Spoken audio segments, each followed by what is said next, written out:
Hello, hello, hello, beautiful and amazing people. How are you guys doing this evening? Welcome to the Wealthy Trustee webinar. I'm super excited that you guys are here. So I have a wonderful presentation for you guys tonight. So if you guys want to know more about what a trust is, how to set it up, and how you can build wealth with a trust, then you are in the right place because that's what we're going to be going over. So the webinar is going to be about 90 minutes long. So first I'm going to do a short presentation and then I will open up the floor for questions. If any of you guys have any questions that I can answer based off of what I'm going to be teaching you in tonight's webinar, okay? So let me just check the pulse in the room. How's everybody doing this evening? Doing good. Awesome. Nice to see you guys. Hi, All right. We Christine. doing great, Hi. doing great. Awesome. Happy New Year. Awesome. I'm glad that you guys are doing great. So we're going to dive right into the presentation. So I'm going to share my screen here. Give me one moment.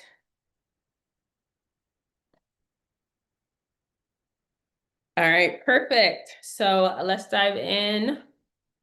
All right, so here's a disclaimer. This is not legal advice or tax advice. So I am not a licensed attorney or a certified public accountant. So I'm going to teach you from a standpoint of trusteeship, okay? So how to actually operate the trust. Now, the objective for tonight is for you guys to learn what is a trust, some tax strategies, some wealth building strategies, who the contributors of the trust is, how to actually operate it. So we're going to talk about a few of those steps that you have to take. And then we're going to overall be talking about asset protection. Now, my name is Christina Yvette. I'm the founder of 7 Ways to Wealth, and I am a trust strategist. So I have been a trustee since 2015. So this is my 11th year in trusteeship. Okay. So I have been operating my trust for the last 11 years. And what I'm doing is I'm teaching you guys how to become one, how to become a trustee, okay? And the way that I actually became a trustee was by way of real estate. So I became a real estate investor in 2015. And before I was a real estate investor, I was actually a registered nurse. So that is my trade. And when I was a nurse, I was living paycheck to paycheck. I was literally in what you guys call the rat race, where I was working 5 to 6 days a week and 12-hour shifts, and I was burnt out and exhausted. And this was my first year in my career. And when I realized, I had came to the point that I had realized that I was spending more time in the hospital, right? That's a concrete box, with my coworkers and with my patients than I was spending time at home with my 1-year-old baby. So the frustration grew bigger and bigger until I decided to finally do something about it. One day I was driving to work and this guy, his name is Than Merrill. He's a real estate investor. He flips houses. So he has this ad on the radio saying, "Do you want to learn how to flip houses? Come to my seminar." So I signed up for the seminar, went to the 3-day seminar, and I learned so much about real estate investing that I couldn't unlearn what I learned. So I dived right into real estate investing, and 6 months later, I ended up buying my first property. Now, when I bought that first property, I bought it under an LLC. And so I'm going to start flipping this property. And I started learning the ins and outs. And so my mentor, he told me, he said, "You have to put this property into a trust." And at that time, I was young, I was 25, and I didn't know what I didn't know. So I started doing my research on trust. He showed me exactly how to set up my trust. He had dozens and dozens of trusts, and he was worth $200 million. So I knew that this individual is someone that I can take advice from, and he has a proven track record, so I want to follow in his footsteps. So with that being said, I set up my trust. I transferred that property into the trust so that it was fully protected. And then from there, I started operating within trusteeship because that house was being renovated, and I did not want someone to be able to get injured in the property and then decide that they want to sue me and potentially lose the property. So that's why I had to protect it from the very beginning so that in the event that something like that happened, they were not able to take the property away from me. So I've been operating within trustee ever since. And I'm just going to teach you a little bit about what I know. Okay. So let's dive into what a trust is. A lot of people, they hear the term trust, they hear the term trust fund, but they're not sure what it is, right? And so a trust is an entity, and you are also an entity. So a trust is a living, breathing entity. And we call it a contractual entity because it comes into existence by way of a contract, meaning that you have to set up a contract. And when you set up this contract and it's legalized, now you can start using it. Okay. Now, with this contract, right?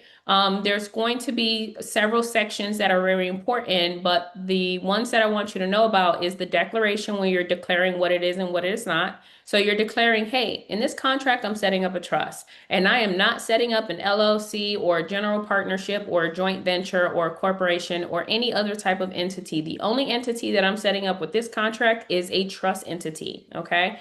The second one is the actual indenture, which is the bylaws of the trust, right? So how do you want the trust to be operated by the trustee? You have to put all of that stuff in black and white in the contract, okay? Because it needs to be carried out throughout the duration of the trust. Now, the trust is a living, breathing entity that can do anything and everything that you can do. For example, if you can go out and buy a house tomorrow, a trust can go out and buy a house tomorrow. If you can build credit, a trust can build credit. So there's no limitations to what a trust can do, which is a beautiful thing because this type of entity is actually the most powerful entity in the world, right? And I'll show you the reasons why.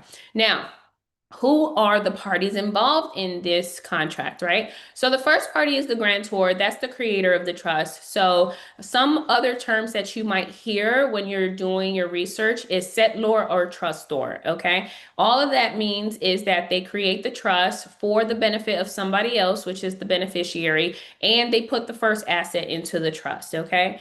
The second party is the trustee. So the trustee is the controller of the trust. They are the individuals that we call the fiduciary, okay? So they are there to operate the trust on a day-to-day basis and to manage all the assets that are inside of the trust and the money that's inside of the trust fund, okay? Now, the next party is the beneficiary. So the beneficiary is the inheritor of the trust. So those are the heirs, okay? And they are there to receive the assets that are inside of the trust once the trust is expired or terminated, okay? But if the trust is not expired or terminated, then what they're going to be receiving is distributions, meaning that they receive gifts and money from the trust that are generated from those assets that belong to the trust, okay? So when you hear that term trust fund baby, that's what we're referring to. We're referring to the beneficiaries that are there to benefit from the trust organization, okay?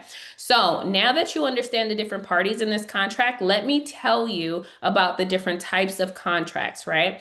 So there's hundreds of different types of trust. You have to understand and know the difference between these types of trust so that you can choose the best trust for you and your family. Now, I want to give you certain categories that every trust will fall under so that you can better understand, okay? So the first category that I want to give you is express versus implied. An express trust is a written trust where it is in a contract style. So meaning that you have tangible paper, it's written, it's actually signed, wet ink, and it's something that you can feel and touch, right? There's an actual physical contract on paper, okay? Versus an implied trust. An implied trust is where you have that verbal agreement and it just stays verbal or oral. And so there's no physical contract to confirm what you guys had said verbally, okay?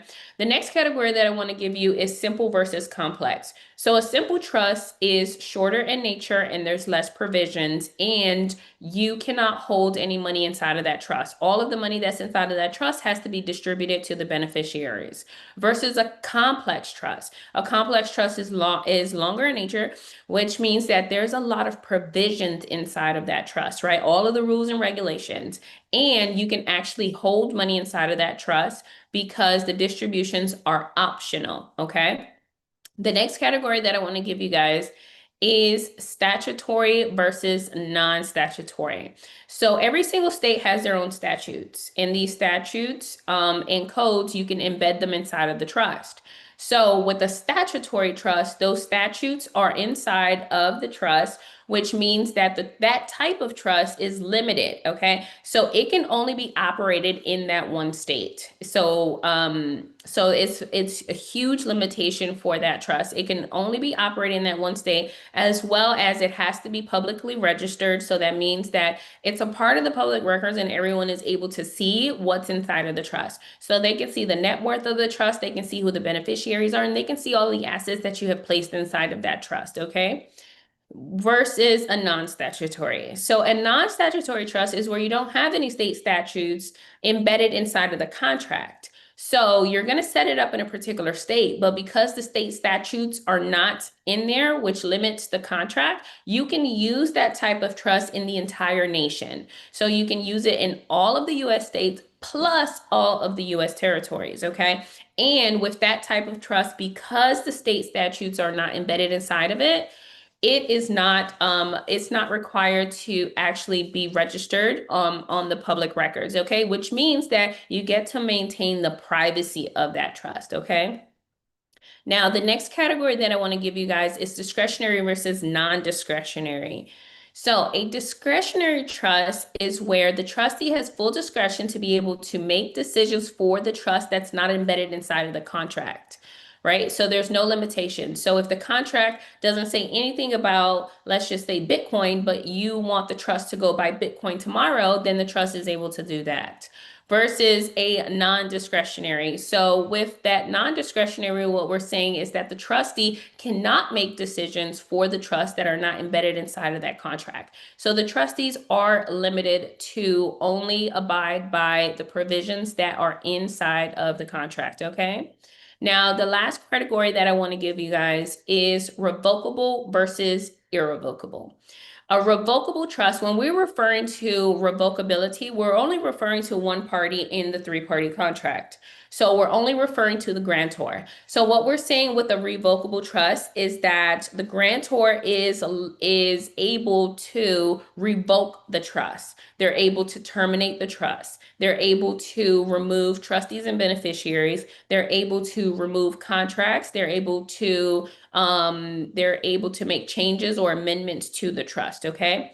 So typically with a revocable trust, the grantor is also the trustee and the beneficiary. So the grantor serves as all three parties.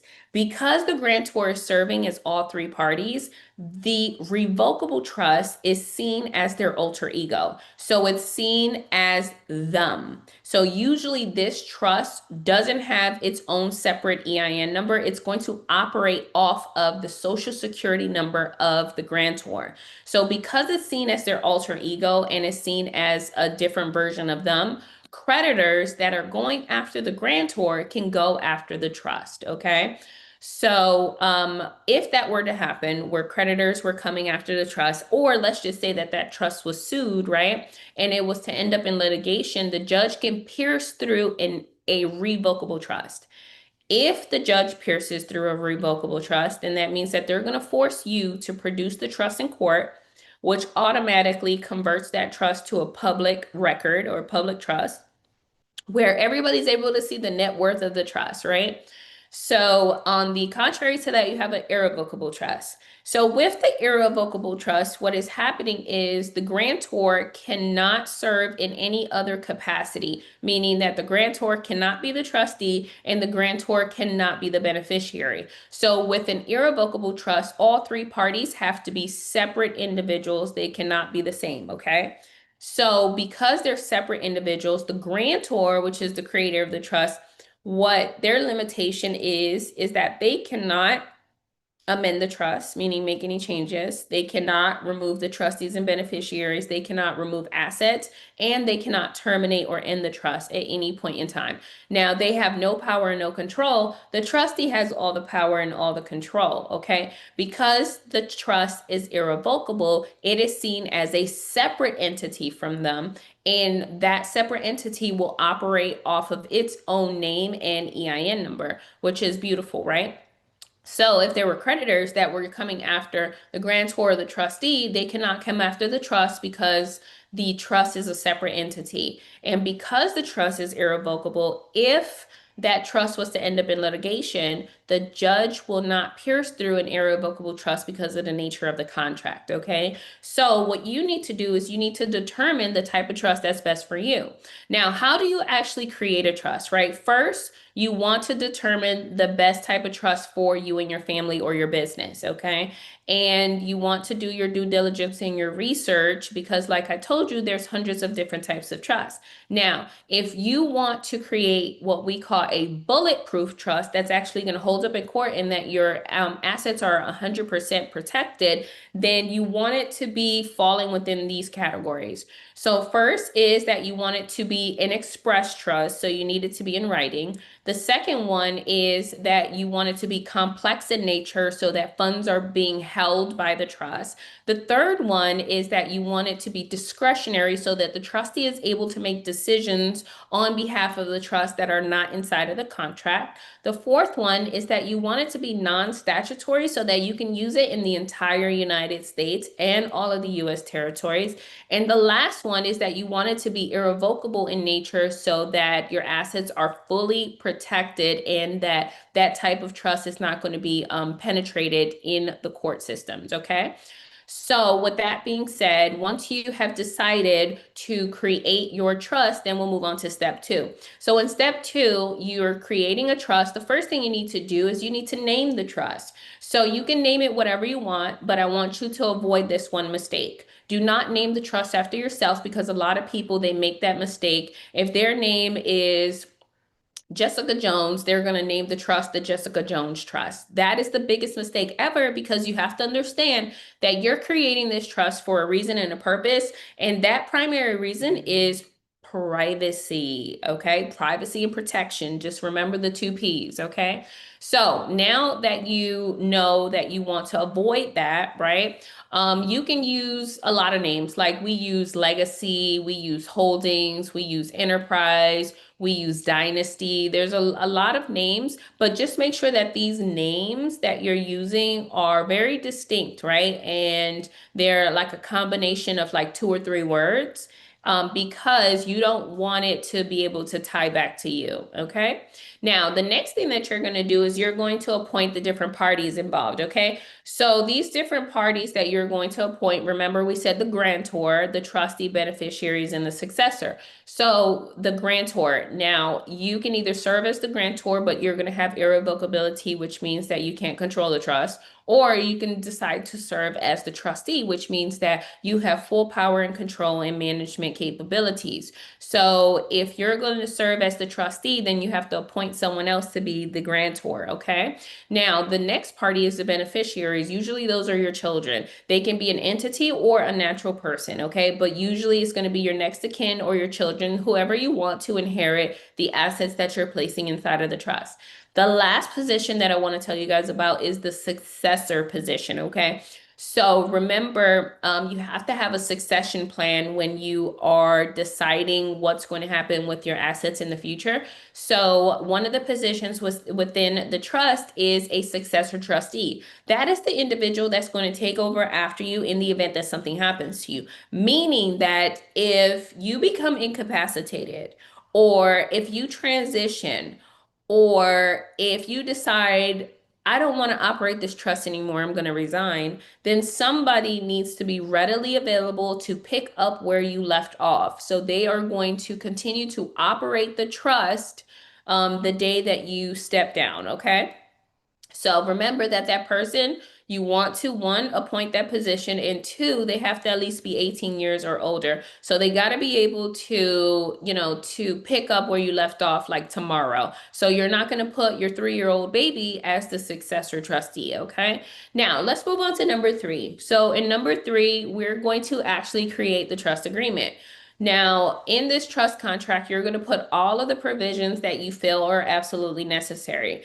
One vital provision that I want you to know about is the spendthrift provisions. So that is where you're going to put yourself in a position to where you're controlling the money from the grave, meaning that you are going to put rules and regulations, or what we call restrictions, of, you can put an age restriction, you can put a education restriction, meaning that they need to either get a certain form of education or a certain type of degree, or maybe they need accounting skills or bookkeeping skills or financial literacy, something like that, right?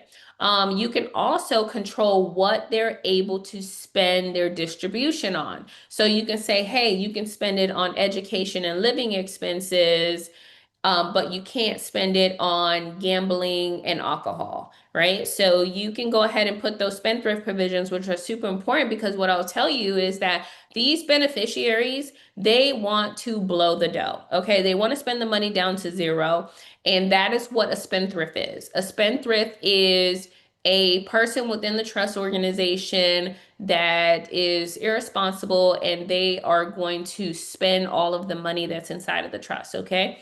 So that's why it's important for you to have those rules in place. Now, let's move on to number four. So once we're done creating the contract, we have to notarize the contract, okay? So there's going to be two signatures that are required. The first one is the grantor, the second one is the trustee, and you're going to have a notary public that is going to be the witness of those signatures. Once that notary public signs and places their seal on the contract is legalized and you're able to operate it. So the first thing that you want to do is you want to go ahead and open up that trust bank account, okay? That is what we call a trust fund, a bank account for the trust where funds are held for the trust, okay? Now, let's talk about what that looks like. So the first thing is that you have to decide, and you have to do your research and decide which financial institution you want to actually establish a banking relationship with, okay? And not every single bank offers trust accounts, so do your research and your due diligence, okay? Now, the next thing that I need you to know is that the types of accounts that you'll get for a trust is a checking account. You can get a money market account, you can get a savings account, you can also get a cash management account, okay? And these could be with banks, credit unions, or even brokerage firms, okay? And so their minimums for opening up that account could be anywhere ranging between $100 upwards of $1,000. So it just depends on the financial institution, okay? And there's two things that you're going to bring with you. The first thing is your certificate of trust. That's proof of identity that the trust exists. The second thing is your EIN number, which is a 9-digit number that you're going to get with the IRS, okay? So let's move on to the last step. Now, once you have legalized the trust, you've opened up a trust bank account where you're able to hold funds for the trust, then you want to officially transfer your assets into the trust. This is the step that I see people skip, okay? This is the biggest mistake that I see people make when they are operating a trust. They never legally transfer their assets into the trust. And if you never legally transfer your assets into the trust, then your assets are not protected by the trust at all, okay? So let me just give you a quick example of what that looks like.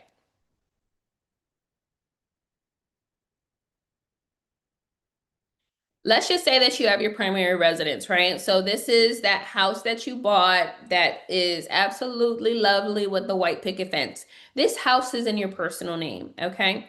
And so what you want to do is you want to go ahead and transfer it into the name of the trust. So the first thing that you're going to do is you're going to list this asset in the schedules of the trust contract, okay? And you're going to list it as real estate, and you're going to put the property information, okay? After it's listed within the trust contract, then you have to legally transfer it. So what that looks like is you're going to get a deed for that property, right? So remember when you bought that property, they gave you a deed to the property. Now this deed, you're going to have to re-deed it into the name of the trust. So typically you'll use a warranty deed or a quitclaim deed, and you're going to deed it over from your personal name into the name of the trust. Now, once you have that newly executed deed, you're going to go down to the county recorder's office. You're going to go ahead and record the new deed. And now the county recorder's office is going to go ahead and upload and update the information. So your deeds are part of the public records, and that information is readily available. And so on the public records, it's going to reflect that the trust is the new owner of that property, which is what you want, because now the trust is fully protected, okay? So let's continue on. Now, the reasons why you actually want to create a trust is for privacy and protection, okay? The two P's. Now, what can a trust protect you from? It can protect you from bankruptcies, from divorce, from foreclosures, from heavy taxes, from lawsuits, and even probate, okay? So let's just talk about a few. So the first one I want to touch on is divorce, because when it comes to a divorce, right, you're going straight to court. It's two spouses, and typically what they want to do is they want you to list your assets and your liabilities, okay? So whatever is going to be included in that divorce is everything that's in your personal name. Now, let's just say that you set up a trust in the midst of your marriage, and in that trust you have property and you have cash, right? Well, that property and that cash is actually 100% protected from your divorce, because you are not the trust and the trust is not you. And so that property and that cash is not in your personal name. And you don't even have to disclose the existence of the trust, okay? So just keep that in mind, because it's vitally important for you to protect yourself. Now, let's talk about taxes, because a lot of us, we're giving away half of our income, right? Usually 40 to 50%, which is very sad. And so what you want to do is you want to put yourself in a position to where you have tax strategies in place that are going to reduce your tax liability, so that you're able to save more dollars so that you can allocate it somewhere else. So for example, there is what we call an inheritance tax and a death tax. So a trust can actually protect you from those two types of taxes, right? Which is beautiful, because a lot of us didn't know that the IRS taxes us when we die. And that is highly, highly, highly unfortunate, right? And so if it's a death tax or an inheritance tax, then it's going to go straight to your estate, or your children are going to have to pay that liability, okay? So just keep that in mind, because I'll briefly mention in the next slide what it looks like for you to be able to reduce your taxes, okay? So now let's talk about lawsuits, right?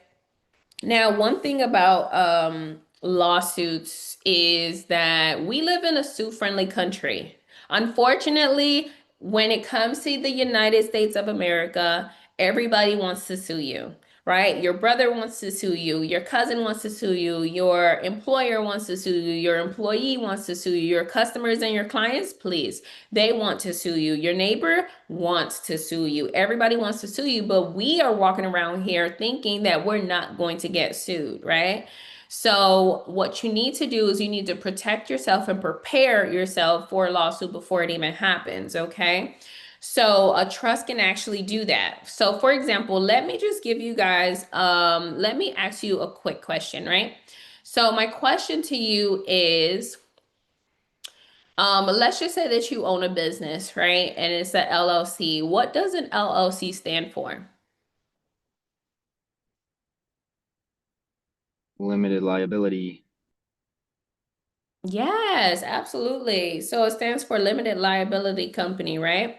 So if we know that inside of the word it says limited liability, right? So that means that the company has limited liability. So if the company has limited liability, who do you think has the other portion of that liability?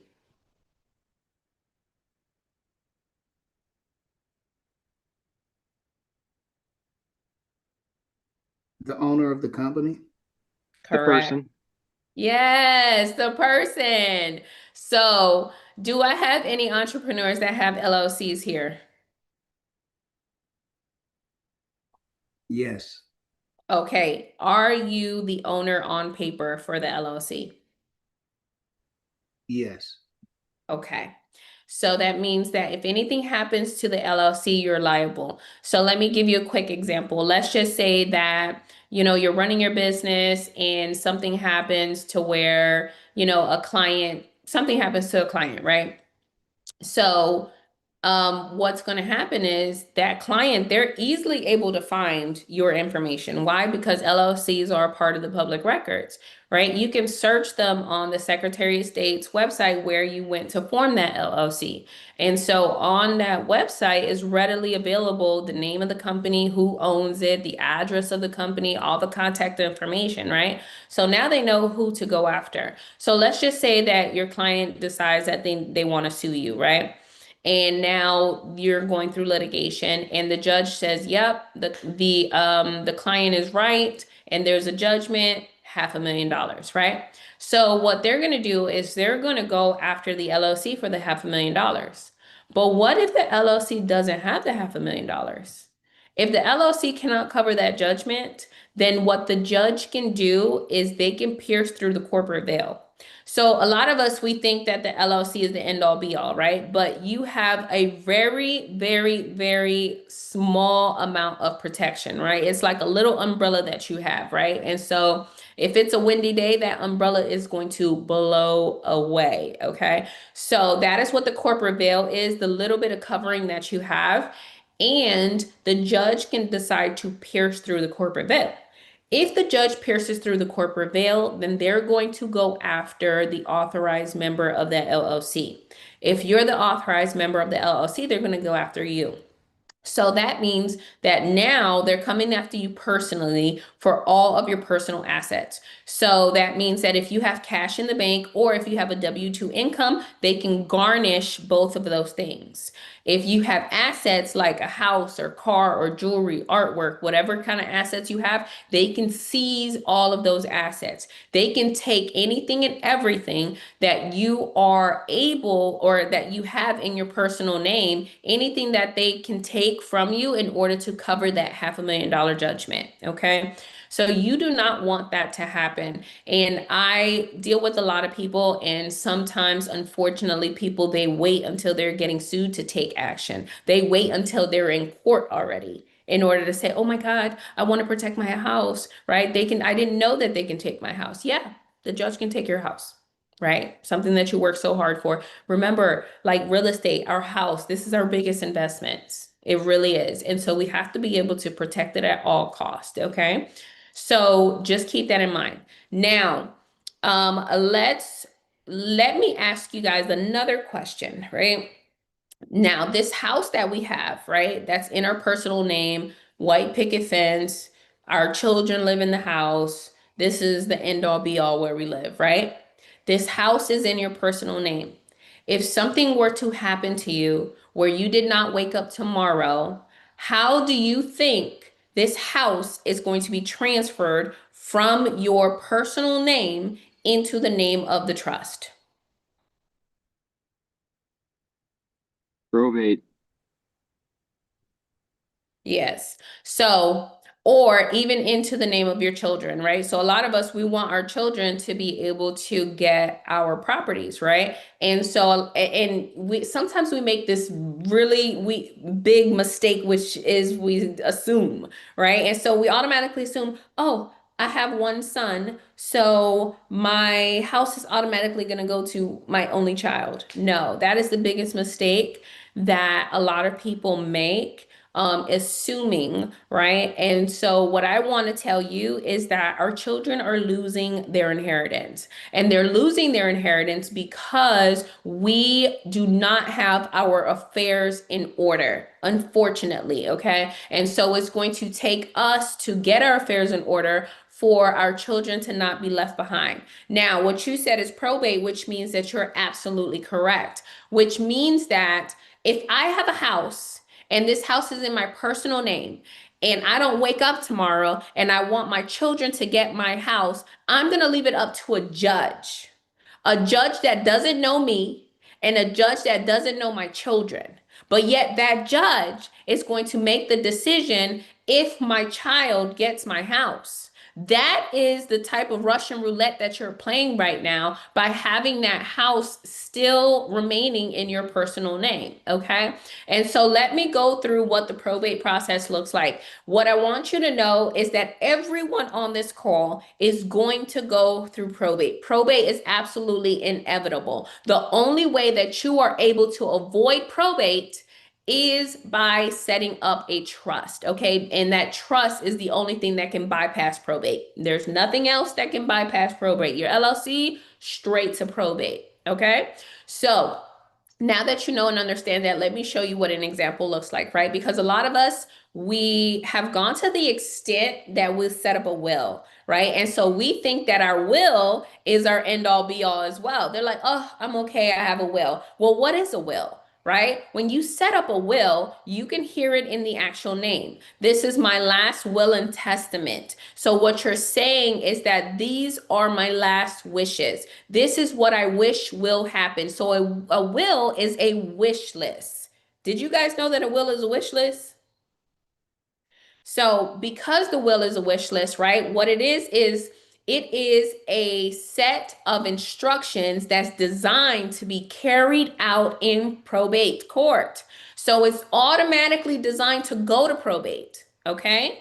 And that is your last wishes where you're saying, I wish my son will get my car. I wish my daughter will get my house, right? But remember, it's a wish list. So a will is not an entity. A will cannot own anything, okay? But a trust can, all right? So this is what's going to happen, right? If you remain the way that you are set up now, the way that you're structured now, which is my house is in my personal name, right? And let's just say you have a house, a car, and $500,000 in the bank, right? And you didn't wake up tomorrow. Well, because you don't have an estate, the state where you're a resident, they're going to create an estate for you. So an estate is a living entity that they create for a dead person, okay? So that means that they have created an estate for you because guess what you did not do? You did not create an estate for yourself while you were living. So now the state of Georgia, the state of Texas, the state of New York, Florida, California, wherever you live, they have to create one for you. So at the end of the day, what I need you to know right now here today is that you're going to have an estate anyways. You either do it now while you're living so you can have control, or you let the government do it for you. I don't know which way you want to go, but I will tell you that the first option is better. Because if you allow the government to do it for you, they're going to create that living estate. Then they are going to legally transfer your assets into the living estate. So now the house is going to be in the name of the living estate, the car in the bank account, right? And so now that estate has to go straight into probate court.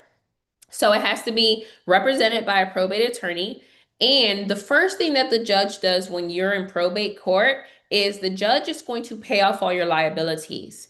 That means all of the debt that you had is going to come right out of your estate, whatever cash money that you had in that bank, okay? So what does that look like? Well, if you had credit card debt, if you had a student loan debt, if you had any type of secured or unsecured loans, lines of credit, right? All of those are going to be taken out. So whatever creditors are coming after your estate, they're going to come after it, right? A lot of these companies, they want to be reimbursed, right? Now, one thing that most people don't think about is the type of medical bills that they are going to accumulate at the end of life. Okay. So that means that you might have been sitting in the ICU for a week. That's $200,000, right? You could have been in a nursing home. You could have been in a group home or assisted living facility or a rehab, right? That's thousands of dollars, tens of thousands of dollars, hundreds of thousands of dollars. Okay.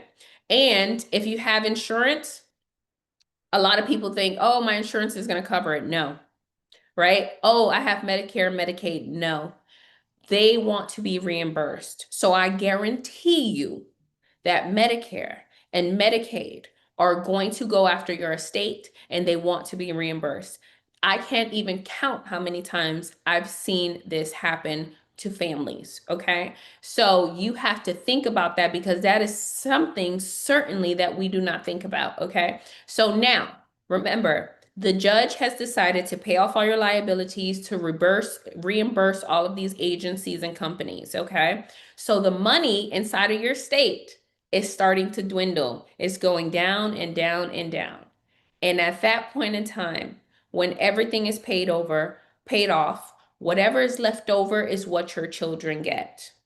And that's if anything is left over. So one, your children get the leftovers. Two, we have also seen it to where the cash wasn't enough to pay the liabilities. So the judge decided we have to liquidate the assets, which means that the judge has now decided to sell your house so they can reimburse Medicaid. So now your children have to fight in court. Sometimes they fight each other, but majority of the time, they have to fight the court system. They have to fight in order to keep mom's house. They have to fight in order to keep dad's house. Why? Because we decided not to get properly structured and not to protect our house that we knew very well we wanted our children to inherit. So in this entire scenario, right, your children, they lose their inheritance or they get the leftovers, whatever crumbs are left, right? Which is you doing your family a disservice. And I know that you don't want to do your family a disservice. Last time I checked, you love your children and you want them to receive everything, right? And so let's see what this looks like if you decided, well, you know what? I'm going to get restructured. You know what? I'm going to set up my living estate now while I'm living and breathing, right? And so you set up a trust and then what you did was you transferred everything into the trust, right? So you transfer the house, you transfer the car, you transfer that bank account, right? So now that bank account that you had in your personal name with $500,000, you now transfer those funds into the trust fund account. And so now that money is being held by the trust, right? So now you have everything set up beautifully and you didn't wake up tomorrow. Well, guess what happens? The successor trustee is going to pick up where you left off. Now they become the trustee because what you have a succession plan. You already know who you want to take over. And so now they're going to have full control over the assets. Everything is going to remain intact and no one has to go through probate because why? You're the one that expired. The trust is still living. The trust is a living, breathing entity that's going to live for the next 100 years.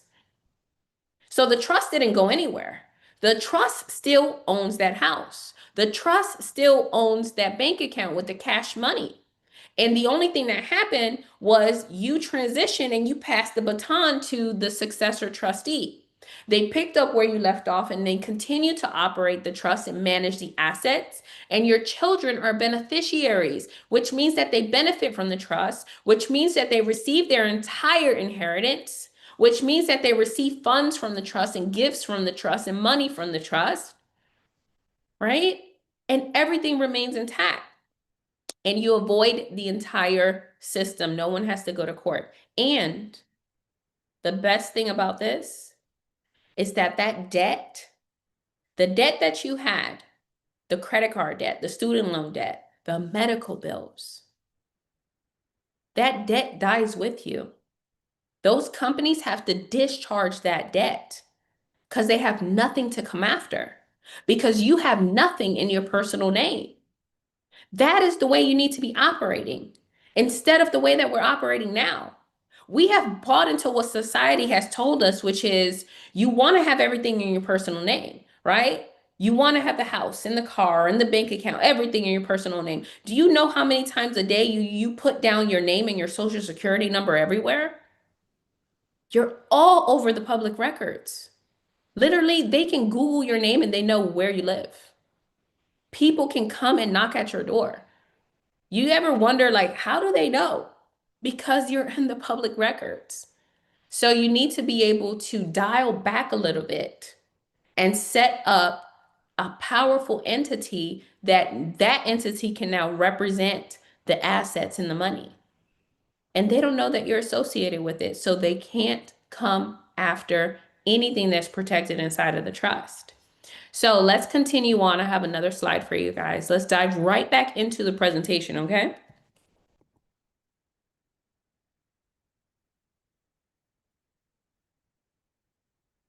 All right, so this is the wealth building formula, okay? This is my favorite slide out of the whole entire presentation. So I'm going to give you a quick snapshot of what it looks like in order for you to build wealth with a trust, okay? Because a lot of us, we want to leave generational wealth. Right? We want to create the generational wealth now in our lifetime. Some of us are the first generation and we want to leave it to our descendants.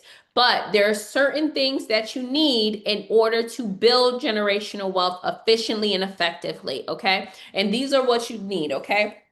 So I have three pillars here. I have structure, credit, and invest. Okay, so these are the three things that you have to do. The first thing is that you have to get restructured. Okay, so as of today, if you do not have trust within your structure, then you have to get restructured. You have to now incorporate a trust after you set it up. Okay.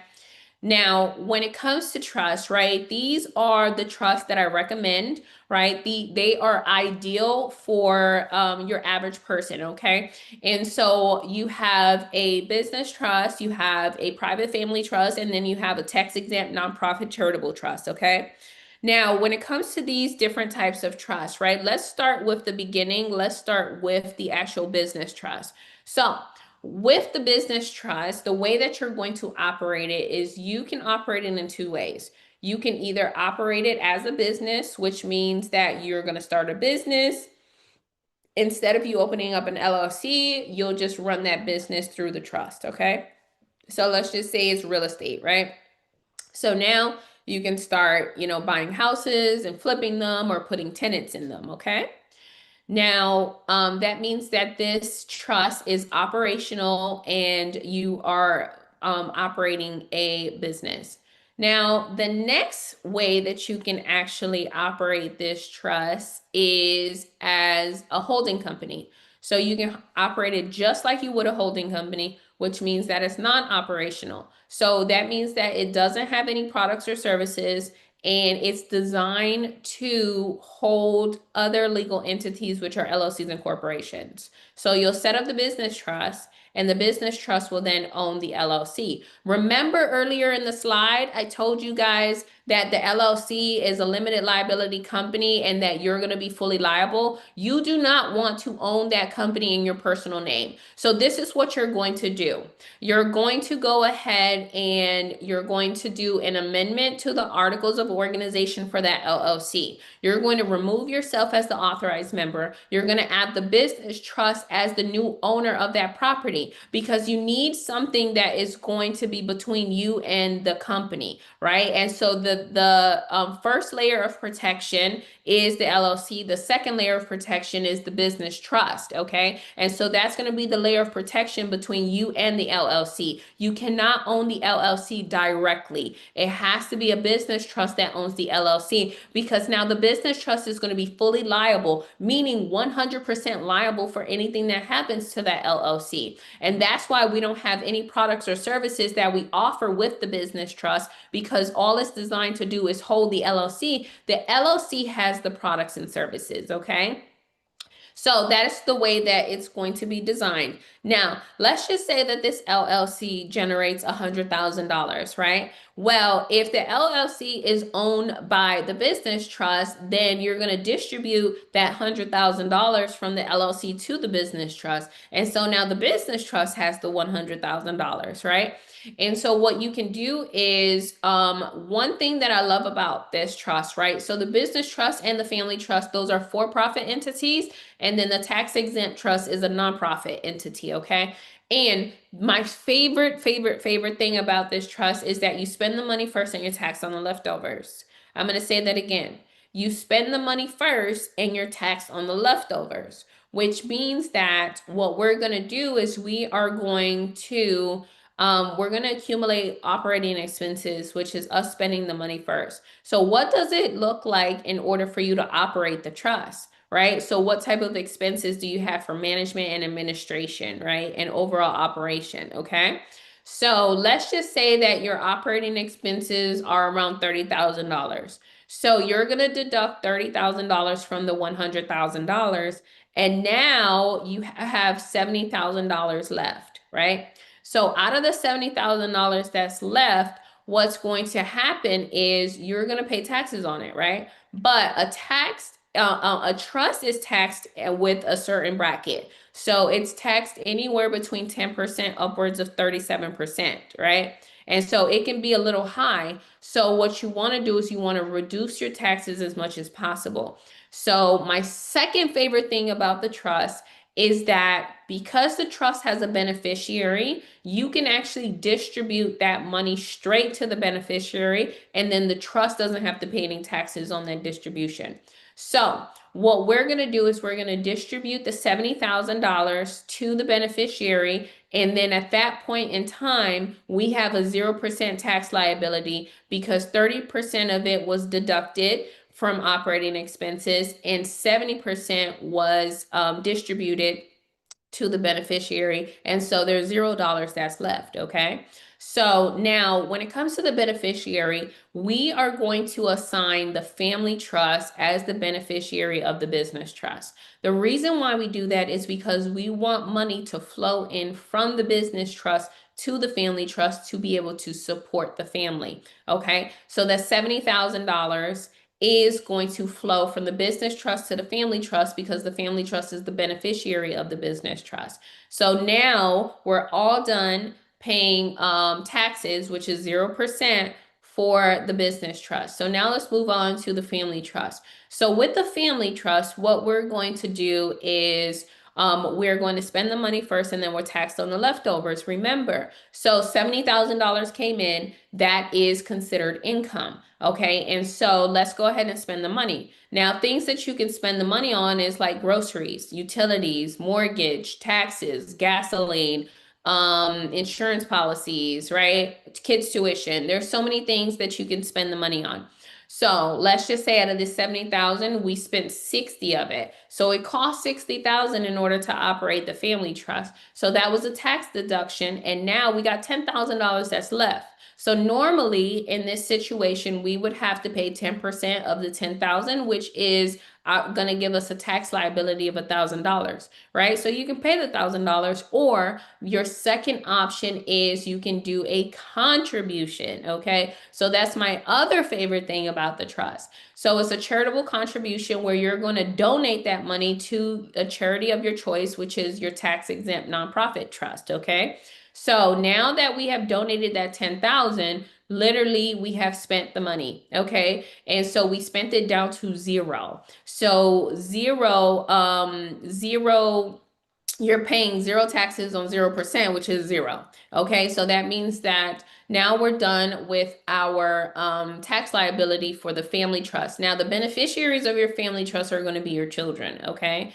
So whoever you want to inherit those assets. Now, let's talk about the tax exempt trust. With this type of trust, right, it is a nonprofit. And with this type of trust, it is designated as a 508c1a, okay? So that type of trust can be seen as a church, it can be seen as a charity, a school, and it is for religious purposes or education purposes or general charity nonprofit, okay? So with this type of trust, it is automatically exempt from having to file federal taxes with the IRS, okay? And the reason for the exemption is what we're saying is that it's a mandatory exception to not having to file for a 501c3, right?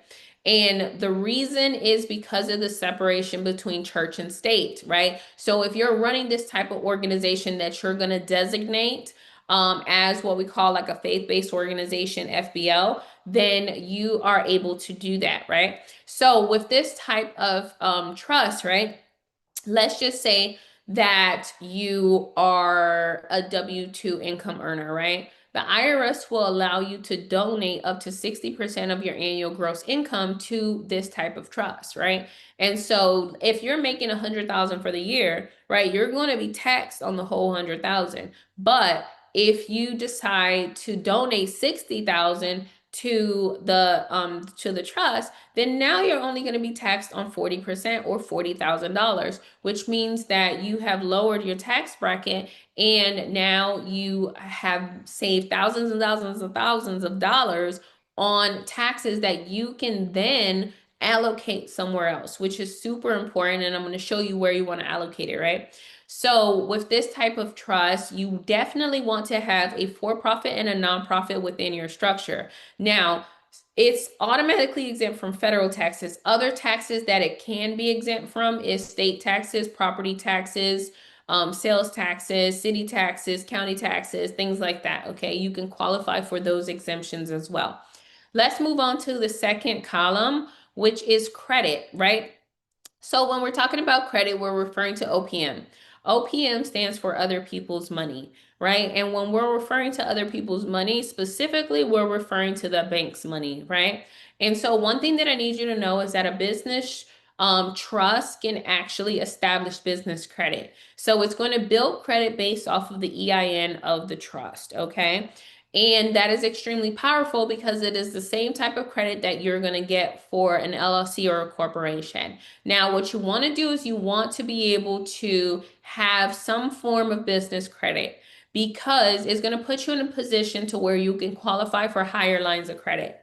So you do not want to only just be depending on your personal credit, right? Because for example, with your personal credit, they'll give you a credit card limit of like 10,000, 15,000, 20,000, right? But with a business, they will give you a credit limit of 100,000, 200,000, 300,000, right? Why? Because it is a business and it's a different type of credit profile that you're establishing with this entity, okay? So just keep that in mind because it's so vitally important if you want to build wealth efficiently and effectively. Now let's move on to the next one, which is invest, okay? So these are my two favorite types of assets. The first one is an index universal life insurance policy, and the second one is real estate, okay? So let's talk about the IUL policy. Now, with this type of policy, right? A lot of people, they think that life insurance is supposed to be used when they are dead. But in all actuality, life insurance is supposed to be used and it is designed to be used and it is structured to be used when you are living. That's why it's called life insurance and not death insurance.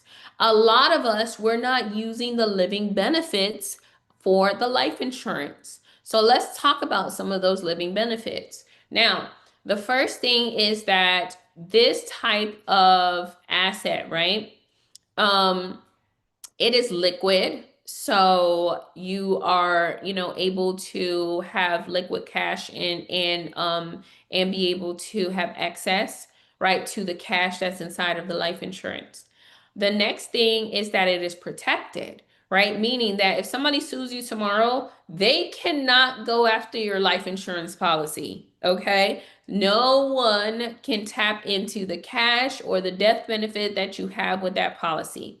So that's a beautiful thing, okay?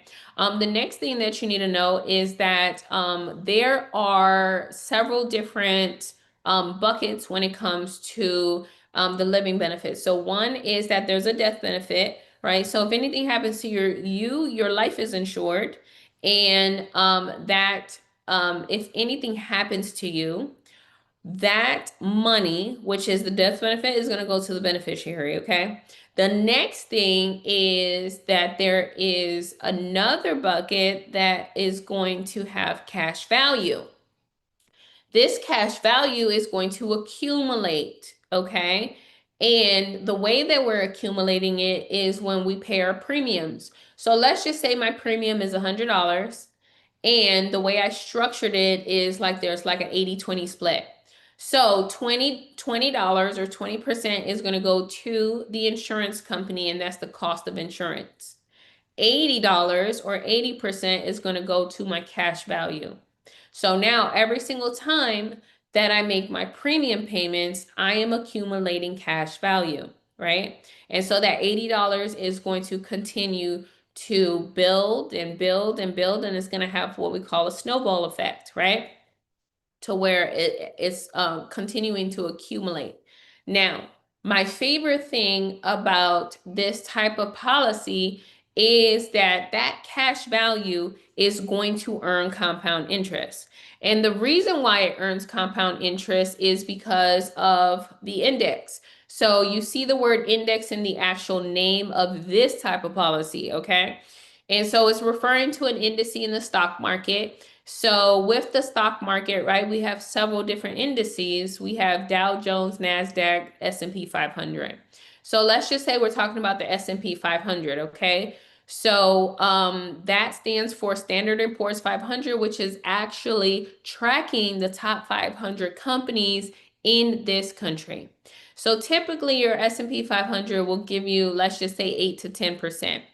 So what's going to happen is your money is actually going to be growing and it's going to be risk-free. So your money is not inside of the stock market at all. But what the insurance carrier is doing is they're going to match what the stock market is doing. For example, let's just say that you have, $1,000 inside of your policy, right? And the S&P 500 did 9%, right? That means that you're going to earn a 9% return on that $1,000 that you have inside of your policy, which is beautiful because as we mentioned, it's compounding, right? And so now you're telling me that the cash is not only accumulating, but what's in there is also compounding, right? And so that's the beautiful thing about an IUL policy is that the carrier is going to mirror the market, but not directly invest your money into the market. So that's why it becomes risk-free, because if anything happens to the market where the market crashes, your money is going to remain intact and it's safe. And the only thing that's going to happen is that you're not going to receive a return, right? Because the market went down to zero. Okay, so just keep that in mind. Now, when it comes to the trust, what's going to happen is you want to be able to have this policy owned by the trust. You want the trust to pay the premiums every month, and you want the trust to be the beneficiary of the policy. Okay, that's vitally important. So let's move on to real estate. Okay. And when it comes to real estate, I absolutely love, love, love real estate. That's my favorite thing. That's how I started 11 years ago investing in real estate. The reason why I started investing in real estate is because I come from very humble beginnings where I was homeless living in an abandoned building with my parents, okay? And so I saw real estate as a way out because my dad, he did it, right? So when it comes to real estate, what I need you to know is that a trust can own real estate, right? And a trust can do anything that you can do. So if you can get a mortgage, a trust can get a mortgage. If you can get a HELOC, a home equity line of credit, a trust can get that too, right? And so you just have to be able to qualify for it, okay? So let's just see what that looks like. So we're going to go ahead and buy some real estate with our trust, right? And so our trust is now going to be able to qualify for a mortgage. The type of mortgage that our trust is going to get is a DSCR loan, which stands for debt service coverage ratio. That is the type of mortgage that we're going to get, and it is for entities that are going to acquire property that is investments, okay? So these are non-owner occupied properties, okay? So we're gonna get, let's just say we pick up a triplex. We're gonna go buy a triplex, and the DSCR is gonna give us up to 80% of the purchase price, which is beautiful, right?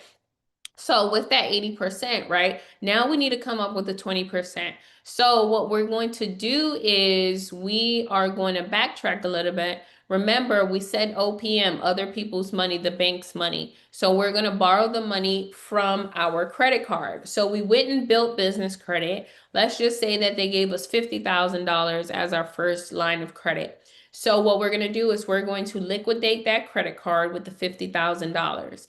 And before we go and close on real estate, what we need to do is we need to go ahead and funnel that $50,000 into our index universal life insurance policy. So you're going to put yourself in a position to where you are going to pay yourself first. A lot of us, we automatically pay everyone else first, right? So we're paying the real estate company, we're paying the mortgage company, we're paying the utility company, we're paying the gas company, we're paying the water company, we're paying everybody first. And we never stop to think, how can I pay myself first? So this is going to take a mindset shift to where you're going to be able to put yourself in a position to where when you have money, you're going to funnel it into your index universal life insurance policy, right? So that your cash value is then accumulating, right? So right now, the example that we're talking about is we're going to liquidate that credit card with the $50,000. We've liquidated it. It's now put inside of our bank account. We're now going to make a payment with our for our life insurance policy for $50,000. That $50,000 is automatically going to go to our cash value, right? A percentage of it, right? Majority of it, let's just say 48,000 went to cash value, right? So now we have $48,000 that's inside of the cash value, right? And so remember that that money is going to be earning compound interest. So that money is actually going to be earning, let's just say 9%, right? So now that $48,000 or the 50 is now earning 9%, which is exactly what you want to do. You want to put yourself in a position to where your money is growing, right? You need to park your money in places to where it's going to bring back friends. Every single dollar is going to come back with 25 cents. And your money is working for you instead of you working for money. Because a lot of us, we have conditioned ourselves to believe what society has told us.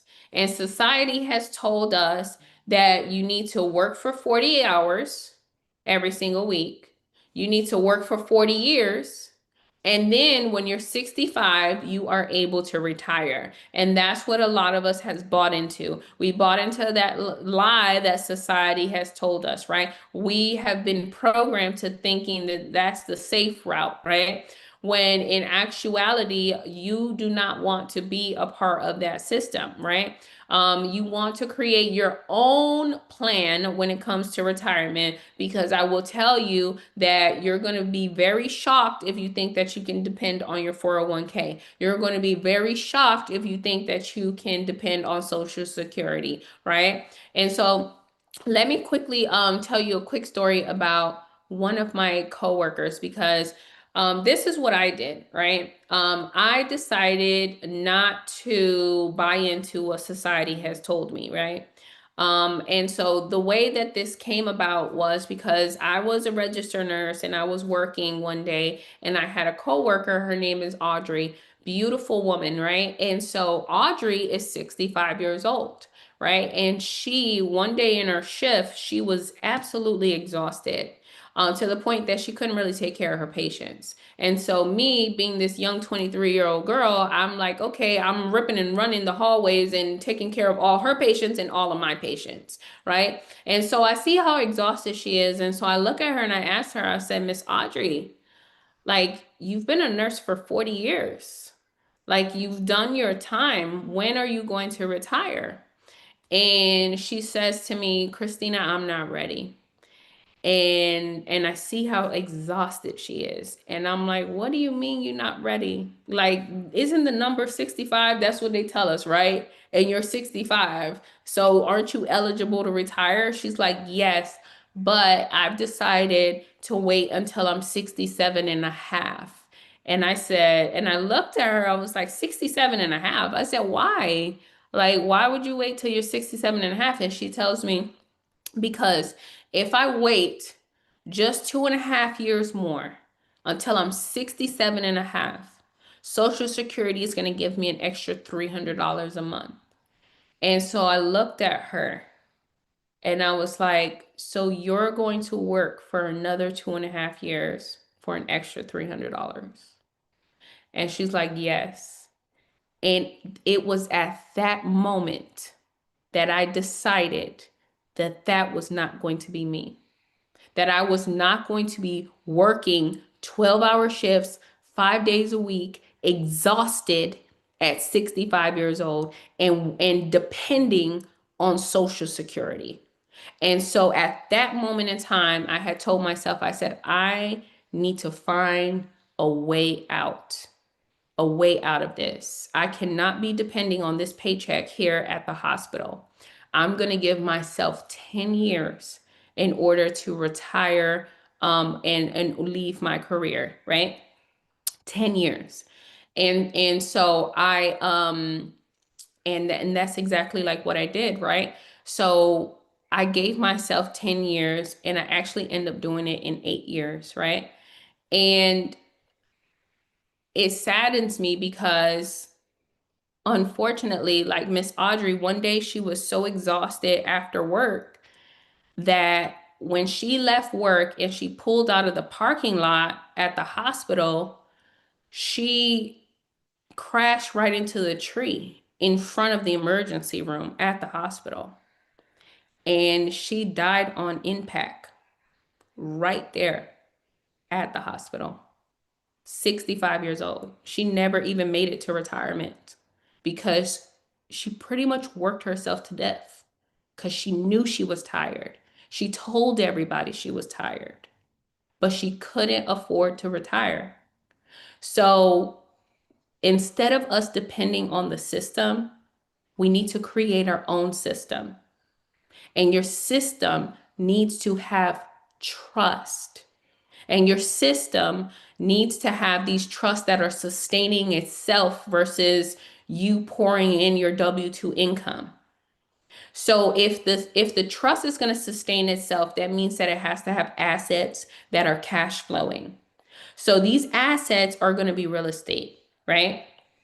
And remember what we said earlier, right? You're going to get a DSCR loan that's going to give you 80%.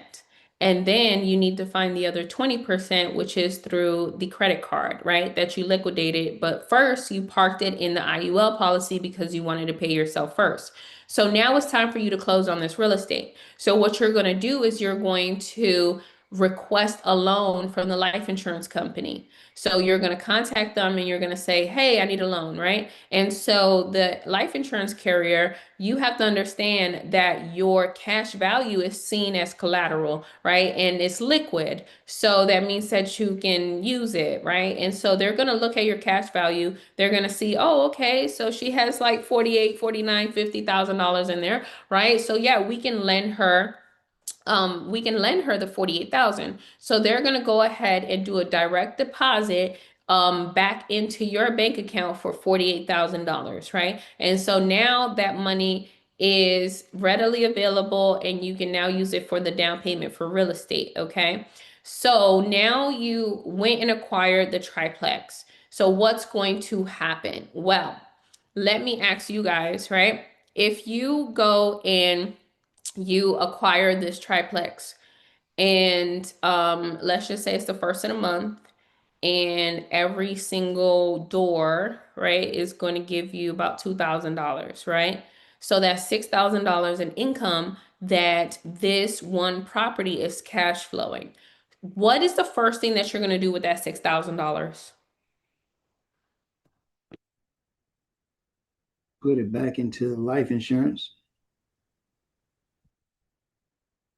Absolutely. Yes, I love it. So that's exactly what you're going to do. You're going to put it right back into the life insurance policy. And now that $6,000 has increased your cash value by 6,000, right? And so now it's going to actually be working for you. Why? Because you decided to pay yourself first before you pay any type of taxes, utilities, the mortgage, the credit card, or any of those things. So now that that 6,000 is sitting inside of your policy, you're going to call the carrier, you're going to ask them to borrow some money. And so what the carrier does is they are going to lend you the money from their reserves. So meaning that they're not touching your money that's inside of your cash value.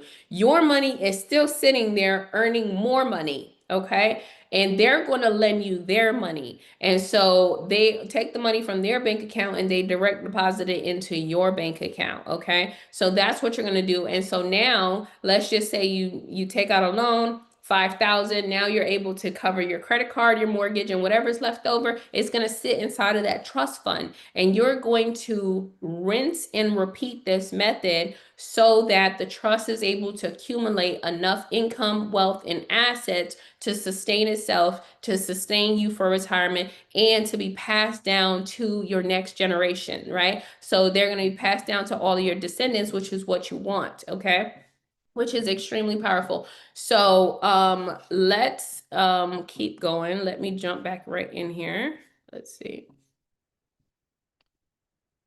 All right, so let's move on. Now, what we need to do is we need to ask ourselves, how am I going to actually transfer my wealth, right? Because a lot of us, we never think about it. We're so focused on making the money, we never think about how we're going to transfer the money. So what I want you to do is I want you to put yourself in a position to where you own nothing but control everything. That is super powerful, right? For you to own nothing but control everything. That is what the embodiment of stewardship is, right? Stewardship is where you're a good steward of the wealth, where you're a good steward of the assets, and where you make sure that they are conserved and preserved, right? So you're controlling these assets for the next generation versus ownership.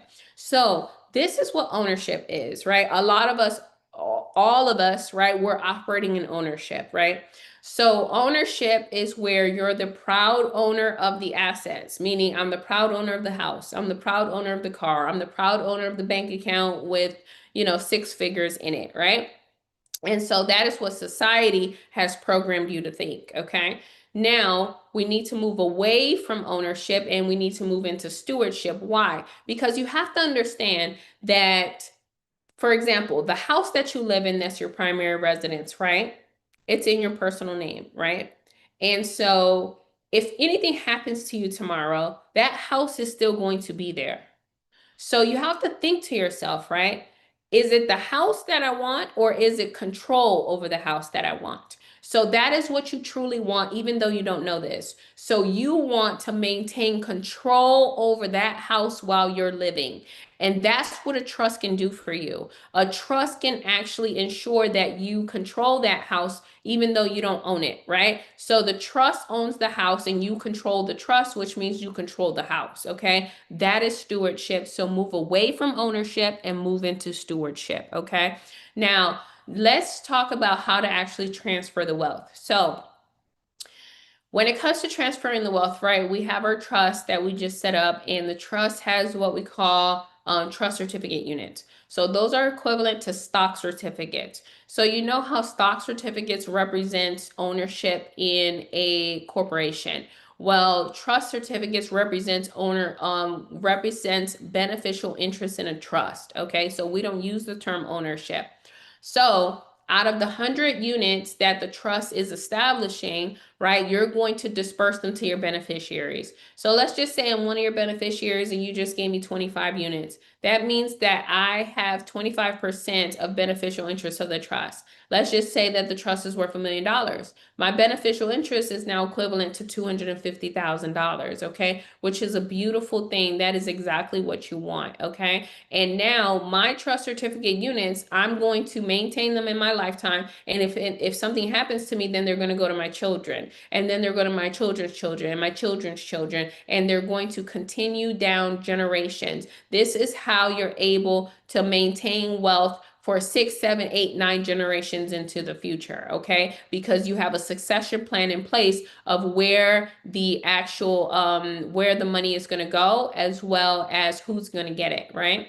And you want to be able to keep that in the family, right? You don't want it to end up in other people's hands. Now, when you think about, for example, celebrities and famous families, right?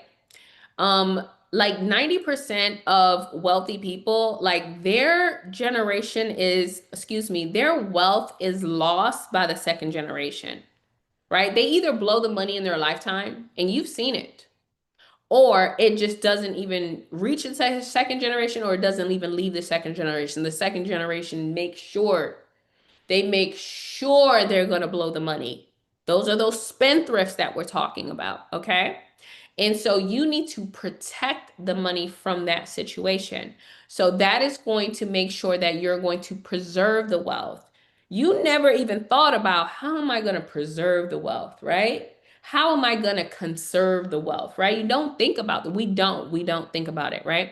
So what we need is, the reason why that happens to celebrities and famous families is because they don't have the tools in place in order to preserve the wealth. And the tools are trust and life insurance, right?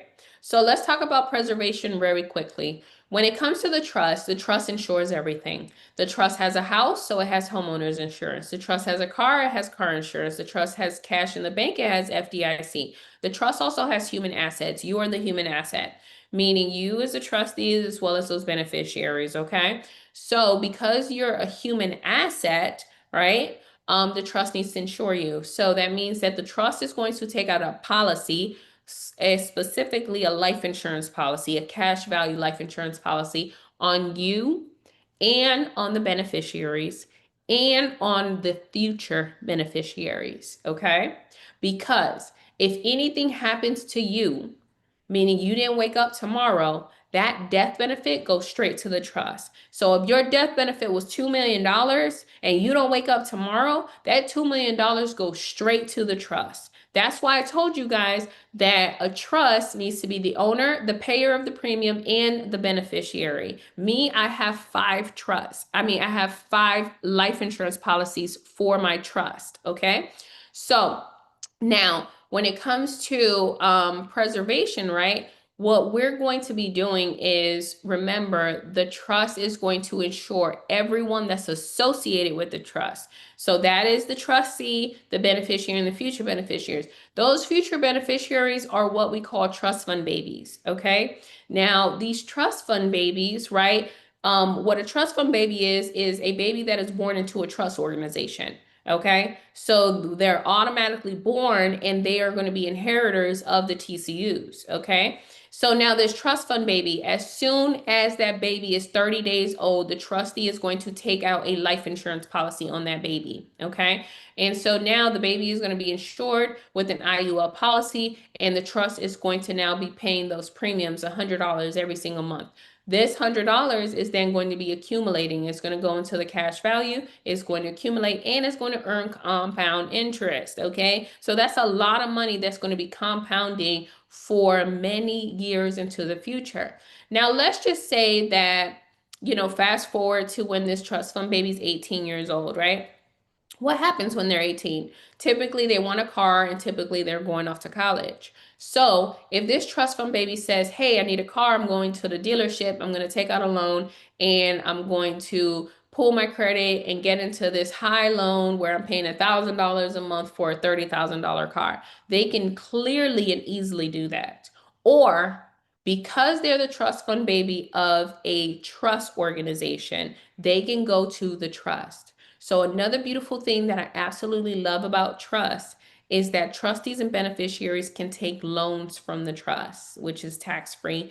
They can also give loans to the trust. So now you telling me that this trust fund baby has just come to the trust organization and says, hey, I'm 18, it's time for me to get a car, it's time for me to go off to college. So what's going to happen is the trustee is then going to issue them a loan. How much is the car? $30,000. Here's a check for $30,000. They go and buy their car cash, right? right? But in order for them to be responsible, they need to, instead of paying a car note, they're going to pay the trust back, right? Because they have a loan. So now they're going to be paying the trust, let's just say $300 a month, right?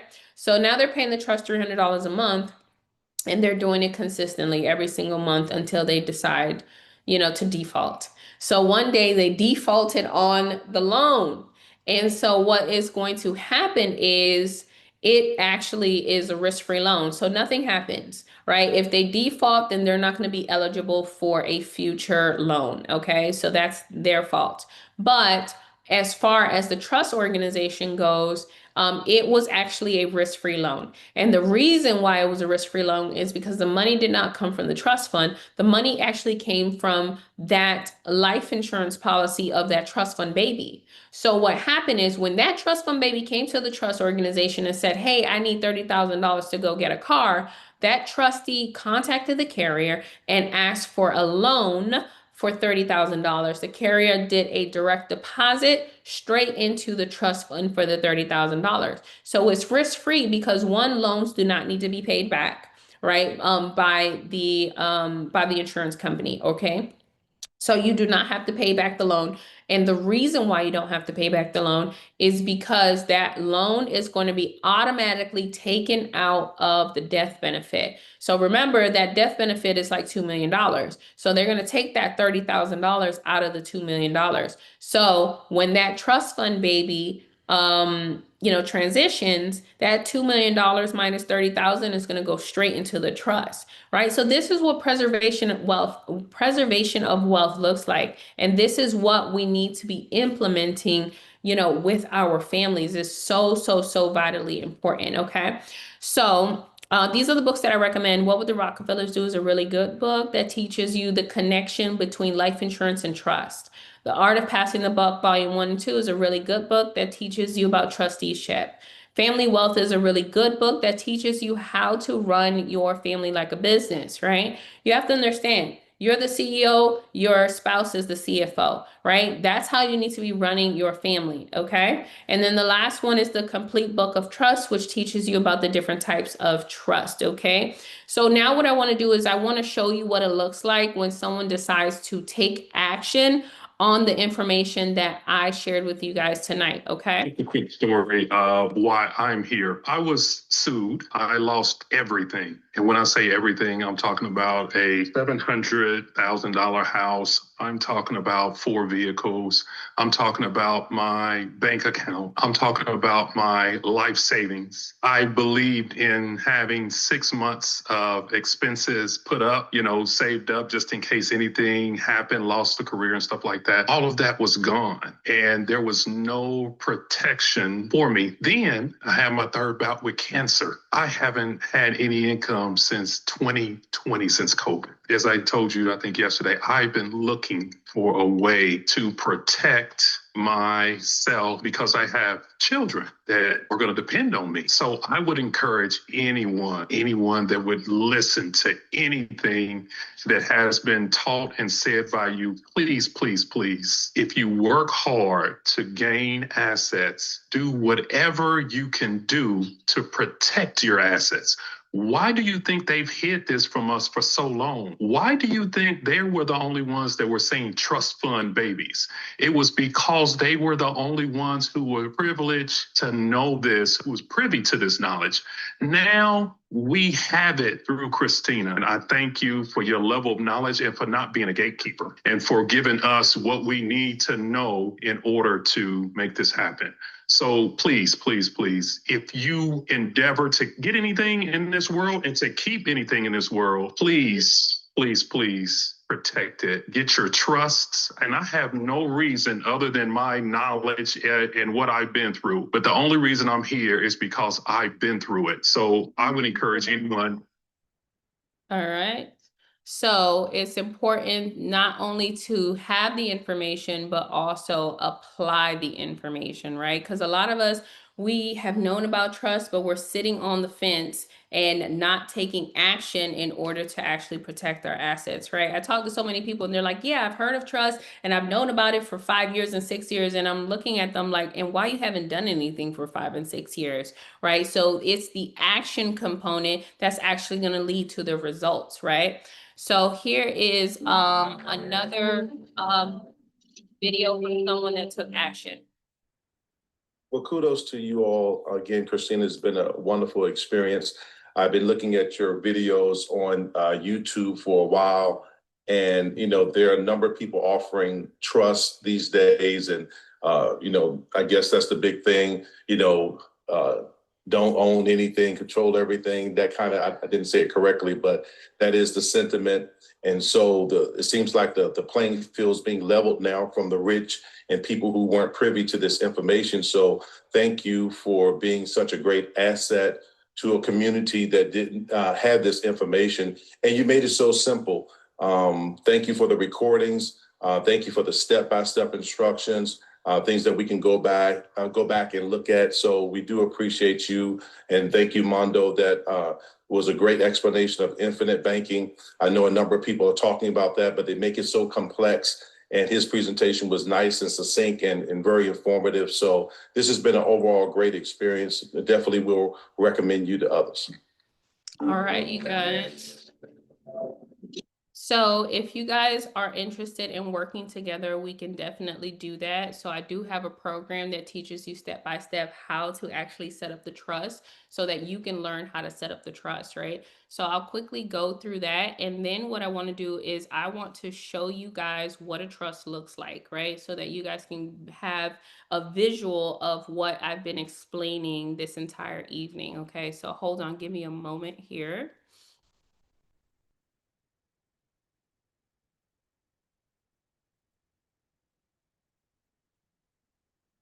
Okay.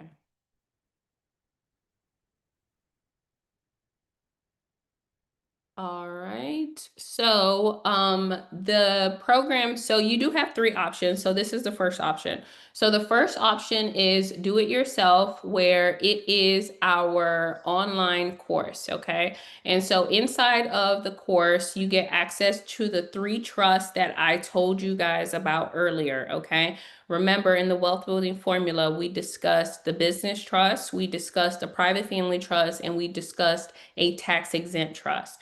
Inside of this program, you're going to get access to all three of those trust indentures, okay? I'm going to show you step by step in the interactive videos how to actually customize these trusts for your business, for your family, and for your nonprofit so that you can then legalize them, open up your bank accounts, and actually transfer your assets so that your assets are protected, okay? So with this program, you actually get lifetime access, which is beautiful because 2-3 years into the future, if you need to set up another trust, you just log right into your portal and you're able to download and customize a new trust for whatever new endeavor that you have, okay? We also have a private Facebook community where you're able to have access to like-minded individuals that are just like you. So inside of our program, we have over 2,200 trustees, okay? And so these are individuals that are in your city, they're in your state, they have been operating trusts for years, and and they can be a resource to you, okay?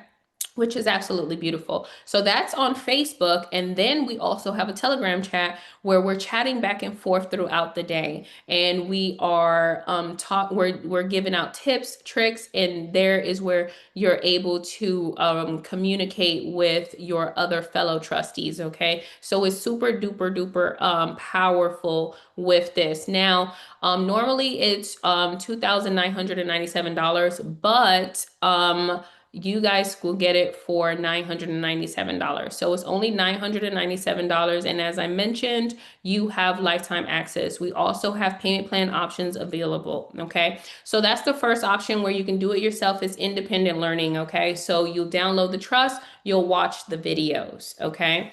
Now the second option is done with you. So in the second option, what happens is we are going to, you get everything in DIY, meaning that you get the course, You get all of the indentures, you get access to the Facebook and the Telegram, but we actually do it with you live on Zoom. So you know how we're on Zoom right now? Well, we're on Zoom as a group, right?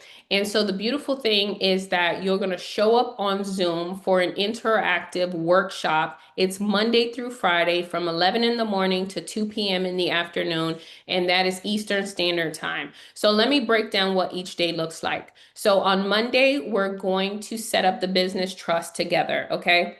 So I'm going to show up. We're going to have our trust templates. I'm going to break down every single paragraph of the trust. Okay, so every single section, article, and provision inside of the trust. The reason why I do that is because I need you to understand the contents of the trust. You cannot operate a trust without knowing what's inside of the trust, because if you know what's inside of the trust, you're going to know how to operate it, but it's going to also build up your confidence to know, yes, I can operate as a trustee, right? Because this is all new territory that you're going through. And so one thing that I found out that sets apart our program from other programs is that we teach you functionally how to actually operate the trust versus other companies, right? They'll just hand you a trust and then you got to go figure it out on your own, right? And so we don't want that. So that's why we break down every single paragraph during the workshop so that you can know how to actually set it up step by step, okay? Because what we're doing is we're customizing these indentures for our personal use, okay? Now, after we're done setting up the business trust, then we'll dive right into Q&A where I can answer all of your questions on the spot. So you'll just write down a list of questions. I will answer every single one of your questions so that you can have that clarity right there in that moment versus waiting for an email or a phone call or any of those other things, okay? Now, this is exceptional. So for day 2, which is Tuesday, we focus on the family trust, okay? And so we're going to break down every single paragraph of the family trust, right? And then from there, we are going to dive into Q&A. Now, the thing that I love about the workshop is that we're cultivating an environment for you where it is promoting and encourage learning, right? And so when we dive into Q&A, there are people that are asking really good questions. And these questions that they're asking, you didn't even know that you wanted to know the answer to. So you end up leaving the workshop learning more, right? Because of just being in that environment with like-minded individuals, right? They're entrepreneurs, they have assets, right? And so they're asking questions, right, that you didn't know. So the next thing is Wednesday, right? On Wednesday, we show you how to set up the tax-exempt nonprofit trust, right? And if you're going to operate it like a ministry, then we'll show you how to become an ordained minister, okay? How to get your tax-exempt EIN number with the IRS. And then we dive into Q&A so I can answer all of your questions based off of that trust. Now, Thursday is a day where one of our educators comes. So that day is focused on OPM, other people's money, right? So we're teaching you everything that I showed you in the wealth building formula, okay? So we're going to focus on OPM, which is what? Business credit and funding. So our educator is going to come and teach you that. Then I'm going to show you the steps that you need to take in order to open up a bank account. So one, I'm going to give you my list of the top banks that you want to get your trust fund with.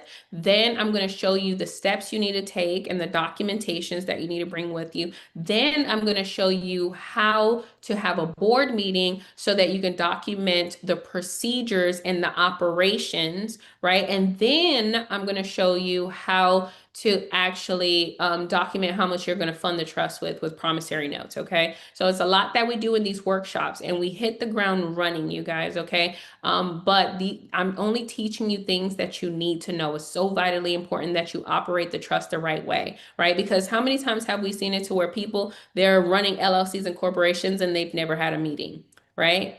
Do you know that meetings are the life and breath of a trust, right? That's what makes it living. Right? And so we only show you how to do things efficiently and effectively, right? So then we dive into Q&A, and then the last day is Friday. So Friday is a fun day where we talk about asset protection. So I'm going to show you the steps that you need to take in order to transfer your house into the trust with a deed, how to transfer your car into the trust with the bill of sale, how to transfer your business into the trust with agreements and amendments with the Secretary of State. And then lastly, our CPA comes and he's going to teach you all about trust taxes. Okay. So he's going to show you how to file the taxes for the trust. He's going to answer every single one of your tax questions because I know you have a lot of tax questions. Okay. So that's what the workshop is. And if you want to join us, the next workshop is actually coming up next week. So it is February 9th to February 13th. Okay. So it's next week, Monday through Friday. You want to get in, and the workshop is only $2,500, you guys. Okay. And as I mentioned, we have payment plan options available. So the normal price for the workshop is $4,997, but for you guys, it's $2,500. Okay.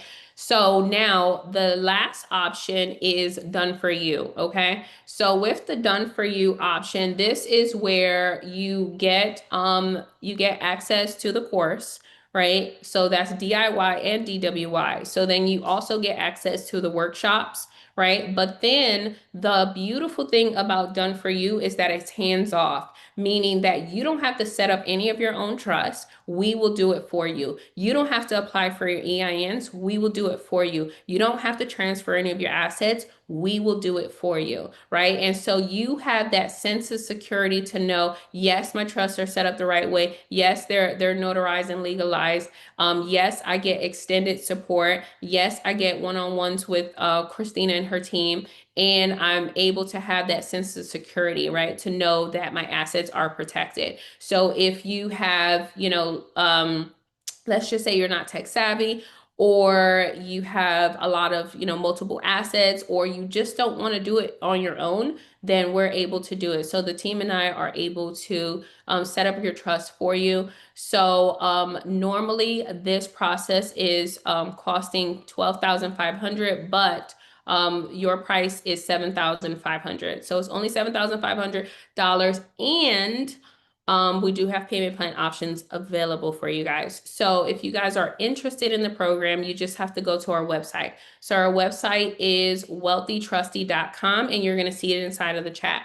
Now, what I want to show you quickly is what the actual program looks like. So once you enroll into Done With You, or Done For You, or DFY, then what you're going to do is you're going to get access to our online course, and then we're going to walk you through onboarding. So this is what the actual course looks like. So the first thing after your induction is for you to understand what trust entities are. So you understand what is a trust, who's the grantor, trustee, beneficiary, successors, protectors, the different types of trust, and the benefits. Then you learn how to set up the tax exempt trust. So we bring you through all of these modules so that you can learn what's inside of it and how to actually operate it. Then you learn about the family trust, and then you learn about the business trust. And then we teach you about some tax strategies that you should know because you have a for-profit and a nonprofit within your structure. So we teach you about those different types. And then we go into asset protection, where we teach you how to, one, have an inventory of your assets so you know which assets are going to remain in the trust and which are not. And then how to open up the bank accounts, the brokerage accounts, how to transfer the house, the cars, the insurance policies, and the businesses, and how to have those board meetings. Then we go into wealth creation, right? Because you want to be able to secure the generational wealth. So we teach you how to set up that business credit, how to invest in the stock market, and how to do infinite banking with the life insurance policies. We teach you about legacy crest, and then we teach you, we provide you with all the resources that you need. Now, the resources are extremely important because, one, you have to have a board meeting. Two, you have to transfer your house. Three, you got to open up a bank account. We provide you with all of those resources. You don't have to go figure this out on your own. Everything is in one centralized location for you, okay? So you have all of your resources plus your ebooks. Remember all those books that I mentioned? A lot of those books are extremely expensive and cost hundreds of dollars, but we give it to you on an electronic version of it. And so we have a list of ebooks for you so that you can better prepare yourself and learn from other educators and not just me and my team and my educators, okay? So now let me show you what an actual trust looks like. So this is an example of one of our templates, and you see everything in red is what you're going to be customizing and filling out for your trust organization, right? So this is all of the articles in the indenture, inside of the indenture, where this is what makes your trust bulletproof, right? Is these provisions that are going to hold up in court, okay? So with that being said, we are all done, and I want to open up the floor for Q&A. So does anybody have any questions based off of the information that I went over tonight for tonight's webinar? You guys can come off mute if you have any questions. I know it was a lot of information, but I'm here for a couple more minutes if you want to ask anything or get any clarity. And all of the information, you can find it inside of our, as far as like the links and stuff, it's inside of the chat. So let me see if, okay, I see iPhone has their hand up. I'm not sure who iPhone is, but your hand is up. Yes, hi. Can you hear me? Yes, perfectly. How are you? Thank you. Fine. Thank you so much. I had a question. Can a family trust purchase an insurance policy? Can an insurance policy be purchased under the name of the business trust, family trust? Yeah, they can purchase the policy. A family trust obviously cannot be the insured. So the insured has to be a living, breathing person, which is you. But yes, they can do the application and they can be the owner, they can be the beneficiary, and they can be the payer and pay all the premiums, and you're going to be the insured. Okay, that's what I needed to know. Thank you. Yeah, you're so welcome. That's a fantastic question. All right, next we have Martine. Hey, Martine. Yes, hello. Hi, how are you? I'm fine, fine, thank you. And you? I'm great. I have a question. Can somebody else put their assets? Let's say, for example, I open a trust. Can somebody else put their assets inside my trust? If you allow it. So anybody can relinquish their assets and put it into a trust, but it has to be approved by the trustee of that trust. Oh, okay. Okay. I thought it like the assets should be on only on my name. It So doesn't. So it doesn't have to be, but there has to be a legal transfer. So let's just say, for example, you have a brother and your brother's like, hey, Martine, I want to put my house into your trust. Your brother Mhm. can do that, but he's going to have to sign over that asset to the trust name. Okay. Okay. Thank you. You're welcome. All right, next we have Sabrina. How are you?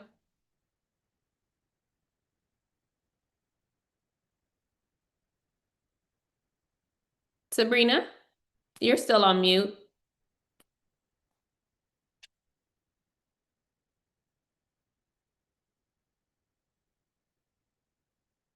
Sabrina, are you still available? All right, next we're going to go to Rhonda. Mute. Hi. Hi, can you hear me? Yes, how are Okay. you?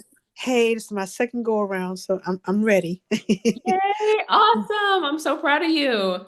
My question is, can a corporation go into a trust? Yes, absolutely. Corporation. It has to be a C corporation. It cannot be an S corporation. Okay.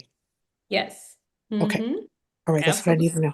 Okay. Okay, perfect. That Thank was a you. great question. And thank you. Thank You are wonderful. Keep up the good Thank work. I you. appreciate Thank you so much. Thank you. it. And I'm excited to help you through this whole journey. So it is a journey. This is not something where you're gonna like it's quick and it's a sprint and you're just gonna rush to the finish line. No. So we take our time in order to develop our estate and build the solid foundation. Because a lot of us, unfortunately, we have built assets and we built our lives off of a soft foundation or no foundation at all. And so now it's time for us to undo what we've done, to unlearn what we've learned, and for us to now do things the right way. And so the trust is the foundation of your entire structure. And For so sure. I'm proud of you and I'm proud of everyone on the call. For one, just being on the call, and for two, deciding to move forward and take action, because it's way better than than sitting on the fence, than procrastinating, than pushing it to later. Because what I've seen is that a lot of people they will say to themselves, well, I don't need it right now. I'll wait until retirement. And then sometimes they don't even reach retirement, or Mhm. because tomorrow is not even promised. And so we need to, instead of waiting and pushing things and procrastinating, we need to take action now, while we can, while we have the health, while we have the money, while we have the wealth, whatever it is, now is the time. So, but thank you for being here. I appreciate you. All right. Sabrina, how are you? I'm doing well. Can you hear me now? Yes, ma'am. Loud and clear. Yes. Okay. I would like to know if you're okay. I had a term life policy some years ago. So I'm at the end of the term life, almost at the end of the term life policy. And I'm Oh, going to man, and I'm going to convert some of it into a IUL. So that's good. didn't if I didn't go with that company and I wanted to do a IUL, say tomorrow. So Mm-hmm. what top three companies that you suggest that you do a IUL with? So it depends. There's a lot of IUL companies, right? So it all depends in how you get it structured, right? So like me, I'm with Emeritus and I like Emeritus. Some people they like F&G, some people like National Life. So those are a few companies. And what we can do is, if you need any help, we're able to help you. We have a whole entire insurance department that's able to help you get these types of policies. Okay. So the most important thing that you need to realize is that one, it's the company really does matter, but two is the way that the policy is structured. Because your average insurance agent, what they're going to do is they're going to structure it to where they get the most commission. And so Okay. the way that they structure it is they'll structure it to where you have a really high death benefit, and your cash value is really low, meaning that you're not going to be accumulating a lot of cash value. But what we need to do is we need to flip it. So it can't be structured traditionally. It has to be structured to where you have a low death benefit and you have a high cash value, right? But that is going to require that the life insurance agent take a pay cut. Because if they structure it that way to where you have a low death benefit and high cash value, they're not going to get that much commission. And so that's why they will not give you a policy structured that way. Okay. And so you have to know this information so that you're able to know what you need to ask for, right? And you need to be working with the right people that are actually going to structure it for your benefit so that you can accumulate as much cash value as possible. Okay. Thank you. You're so welcome, Miss Sabrina. Thank you for being here. All Thank right. you. Let me check the chat if there's any questions. I- Um, okay, so someone asked about a discount. So I do not mind giving a discount. So for everyone that is on the call, you guys can get a discount. I'm super generous and I don't mind. So you can enjoy 20% off. So if you guys are ready to take action, especially because our workshop is going to start on Monday, and there is some foundational education that you need before the workshop, right? Because in the workshop, we don't go over, who's a trustee, who's a grantor, who's going to be your beneficiaries. You have to know all of that stuff already.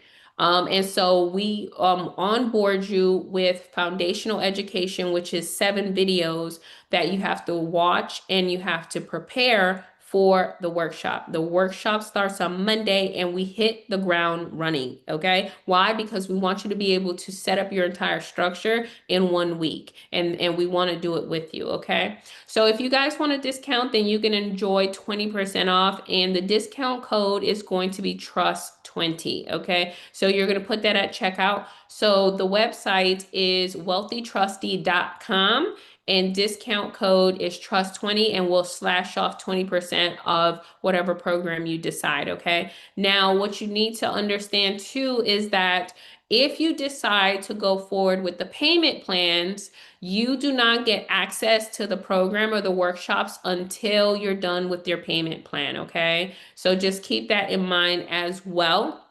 And the last thing I want to tell you is that if you know that you want to be a part of the program, but you are not ready to fully enroll right now, then what you can do is you can put down a deposit. And so that deposit is going to ensure that you don't have to pay full price, but you can get your 20% off discount. So there is a deposit link that's inside of the chat as well. And if you click on the link, it's only a $200 deposit, and that's going to roll you right into a payment plan. So that's your down payment, $200, and then you get to pay as you go, and you can choose your terms of how often you want to pay and when you want to pay and the amount that you want to pay, and you can pay it in your own terms, which is a beautiful thing. A lot of our community members decided to do their own custom payment plan, and so that's the way that you can start your custom payment plan, and it's automatically with the 20% discount. So, Martine, you have a question? Let's Yes, see. another question. What if someone is not able to be there for the Zoom meeting? Will I get a replay? That is such a good question. So all of the Zooms are recorded. So most definitely you are able to get the recording. We upload the recording to the portal 1 hour after the Zoom is done. And so you're going to get a recording for the entire week. So we record every single session, okay? So you don't have to worry about it, because what you want to do is, even if you're watching live, you want to be able to re-watch the workshop sessions, because there's so much information.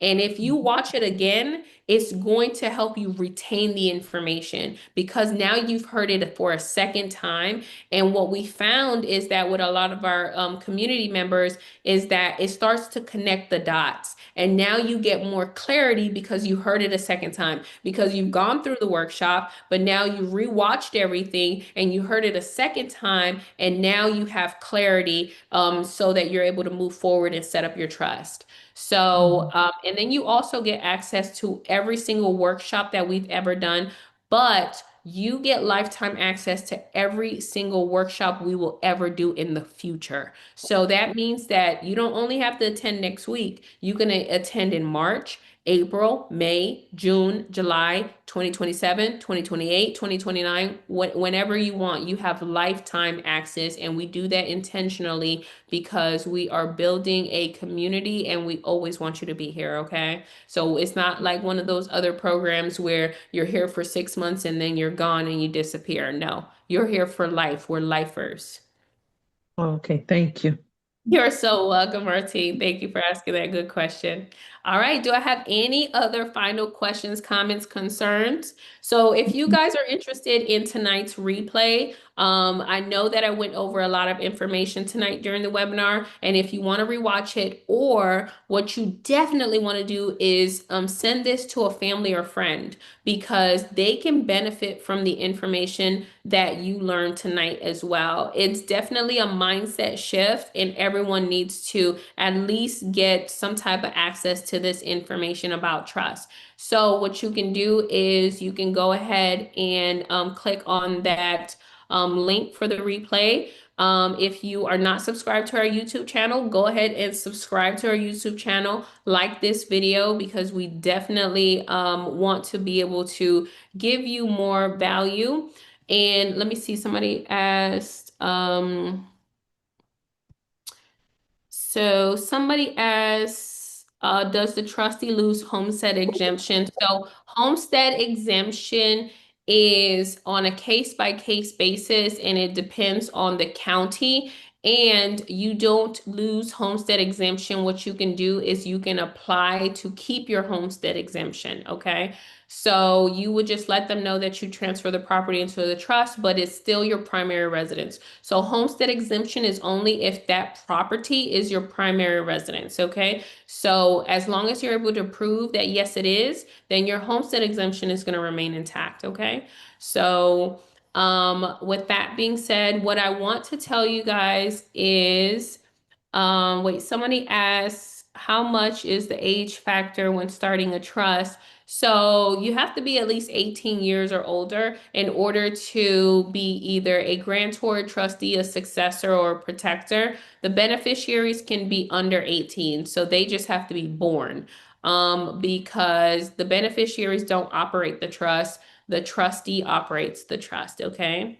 So just take action on the information that I provided you guys with tonight, because it could be your new form of either doing business, saving on taxes, or protecting your assets, okay? And what you're going to do now, you need to understand, is that you're changing the trajectory of your life. And you're changing the trajectory of your children's life, because your children are now going to be raised as beneficiaries that are future trustees. You're raising them as trustees of a trust, right? Versus how you're raising them now, right? They can't take over your career, right? And so you want them to be able to be raised with these principles so that they know one day I'm going to be managing the trust organization, right? So with that being said, thank you guys so much for being here and staying for the entire webinar. I love you guys so much, and just reach out to me and my team. You can book a call with me and my team, and we are able to answer any questions that you guys might have. So you can either text the phone number that you received in order to get the Zoom link, or you can send us an email. And then we will be able to answer all of your questions and get you enrolled and ready to go for next week's workshop. So without further ado, everybody have a good night. Bye. Right. Bye. Thank you.